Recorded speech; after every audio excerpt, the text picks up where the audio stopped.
নমস্কার বন্ধুরা, welcome to Krishna রান্নাঘর। আজ আমি বানাচ্ছি মুগ ফুলকপি। এটা সম্পূর্ণ নিরামিষ, তাই নিরামিষের দিনে এরকম একটা ডাল বানানো যেতেই পারে। তো আমি প্রথমে ডালটা ভেজে তুলে নিলাম, ফুলকপিগুলোকে খুব ছোট ছোট করে কেটে নিলাম। এখন আমি সর্ষের তেলের মধ্যে ভেজে নেব, আর এটা ভাজতে একটু সময়ও লাগবে।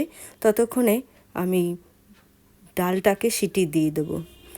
দেখুন, ডালটাকে ধুয়ে নিয়েছি, মুগ ডালটাকে। এরপর দিলাম আমি কড়াইশুঁটি, টমেটো, স্বাদ মতো লবণ আর একটু হলুদ, একটু জল দিয়ে সিটি দিয়ে দেবো।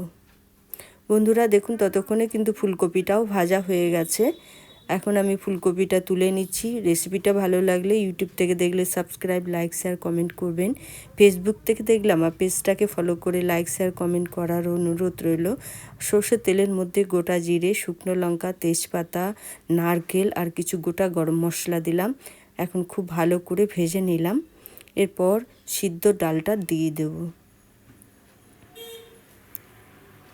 বন্ধুরা দেখুন, একটু নাড়াচাড়া করে নিলাম, আর আমি ফুলকপিগুলোকেও দিয়ে দিচ্ছি। এরপর আমি একটু জলও দেবো।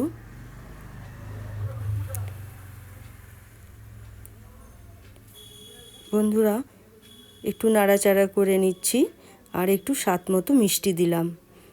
ডালটা একটু মিষ্টি দিলে খেতে কিন্তু খুবই টেস্টি লাগে। এরপর আমি একটু ঘি দিয়ে দিচ্ছি, আর গ্যাসটাকে অফ করে দিচ্ছি। ভালো লাগলে লাইক, শেয়ার, কমেন্ট করতে ভুলবেন না। ভালো থাকবেন।